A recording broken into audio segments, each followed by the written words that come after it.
સુરત શહેરમાં રવિવારે અખિલ ભારતીય કોળી સમાજની બેઠક મળી હતી, જેમાં સંગઠન સંબંધિત કેટલાક મુદ્દાઓ પર ચિંતન કરવામાં આવ્યું હતું। ખાસ કરીને સંગઠન કેટલાક દ્વારા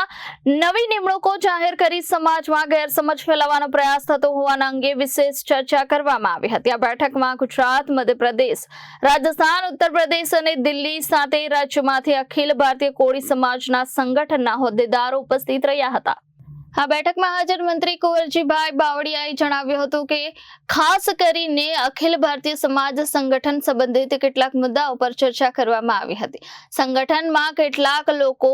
દ્વારા નવી નિમણૂકો જાહેર કરી સમાજમાં ગેરસમજ ફેલાવવાનો પ્રયાસ થતો હોવાની પણ આ બેઠકમાં ચર્ચા કરવામાં આવી હતી। આગેવાનોએ સ્પષ્ટતા કરી કે સંગઠનના બંધારણ મુજબ જે કેસ હાલમાં દિલ્હી હાઈકોર્ટ અને રજિસ્ટ્રાર કચેરીમાં ચાલી રહ્યો છે, તેનો નિર્ણય આવે ત્યાં સુધી આ સંગઠન એ જે છે એ સ્થિતિમાં કામ કરી રહ્યું છે। કેટલાક લોકો આ સંગઠનના નામે નવી નિમણૂક આપી આ સમાજને ગુમરાહ કરી રહ્યા છે, એમાં કોઈ તથ્ય નથી। અત્યારે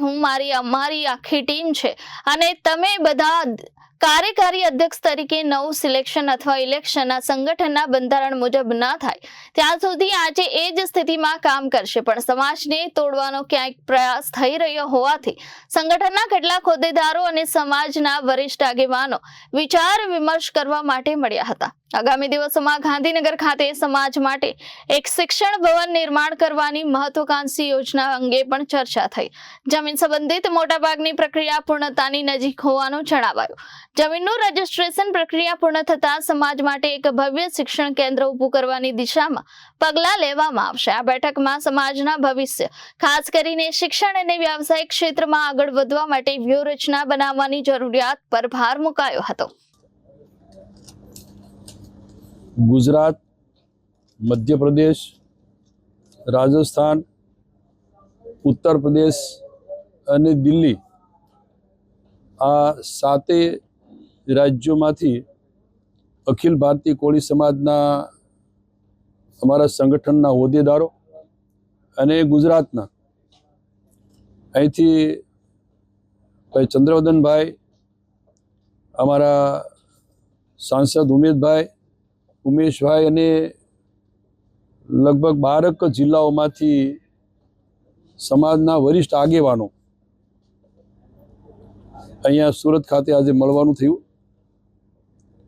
ખાસ કરીને સમાજના આ અખિલ ભારતીય કોળી સમાજના સંગઠનમાં ક્યાંક દ્વિધા ઊભી કરવા માટેના કોઈ થોડા લોકો પ્રયત્ન કરી રહ્યા છે। સંગઠનના બંધારણની જોગવાઈ મુજબ જે કંઈ અત્યારે દિલ્હી કોર્ટમાં અને રજિસ્ટ્રાર કચેરીમાં ચાલી રહ્યું છે, એનો જે નિર્ણય આવે ત્યાં સુધી આ સંગઠન એ જે છે એ સ્થિતિમાં કામ કરી રહ્યું છે। ક્યાંક લોકો આ સંગઠનના નામે નવી નિમણૂકો આપીને આ સમાજને ગુમરાહ કરી રહ્યા છે, એમાં કોઈ તથ્ય નથી। અત્યારે હું અને અમારી આખી ટીમ છે એ બધા કાર્યકારી અધ્યક્ષ તરીકે નવું સિલેક્શન અથવા ઇલેક્શન આ સંગઠનના બંધારણ મુજબ ન થાય ત્યાં સુધી આ જે છે સ્થિતિમાં કામ કરશે। પણ સમાજને તોડવાનો ક્યાંક પ્રયાસ થયો છે એ બધા આ સંગઠનના થોડા હોદ્દેદારો અને સમાજના વરિષ્ઠ આગેવાનોની આના માટે વિચાર વિમર્શ કરવા માટે આજે અમે મળ્યા હતા। બીજા રાજ્યોમાં પણ જે રીતે આ સંગઠન કામ કરી રહ્યું એના પ્રતિનિધિઓ પણ આવ્યા હતા અને એ રીતે વહેલામાં વહેલી તકે જે કોર્ટમાં આ પ્રકરણ પેન્ડિંગ છે એનો ઉકેલ આવે અને એ કોર્ટના નિર્ણય મુજબ પછી આ સંગઠન આગળ વધે એનું પણ ચિંતન થયું। સાથે આગામી દિવસમાં અમે જે ગાંધીનગર ખાતે એક સમસ્ત કોળી સમાજનું એક ભવન બનાવવા માટે અમે જમીનને વગેરે કાર્યવાહી મોટાભાગે પૂર્ણ કરવા આવી રહ્યા છીએ અને એ જમીનનું પ્રકરણ પૂરું થાય એટલે એક સમાજનું, સમસ્ત કોળી સમાજનું એક ગાંધીનગર ખાતે એક શિક્ષણનું ભવન, શિક્ષણનું ધામ બને એ માટેની પણ બધાએ સાથે મળીને આજે એ ચિંતન કર્યું અને આગામી દિવસમાં પૂરા ગુજરાતની અંદર એ આ બધા નાના મોટા સંગઠનોને સાથે જોડીને સામાજિક રીતે આ શિક્ષણ તરફ આ સમાજને કઈ રીતે લઈ શકાય, દોરી શકાય અને સમાજનું આવતા દિવસોમાં ભવિષ્ય સમાજના દીકરા દીકરીઓનો અથવા તો શિક્ષણ ક્ષેત્રે જે છે એને આગળ કઈ રીતે મદદરૂપ થઈ શકાય એ પણ આજે અહીંયા બધાની વચ્ચે મુદ્દા મુકાણા. આજે અમે અહીંયા થોડાક સિલેક્ટેડ લોકોને જેને કહેવાય અખિલ ભારતીય કોળી સમાજના સંગઠન સાથે જોડાયેલા હતા, એ ઉપરાંત સમાજના વરિષ્ઠ આગેવાનો સૌરાષ્ટ્રના અહીંના અમે આજે સાથે મળ્યા અને હજુ પણ 3 વાગે અમે સમાજના લોકોને આ શિક્ષણ ભવન અને શિક્ષણના ક્ષેત્રમાં સમાજને કઈ રીતે વિશેષ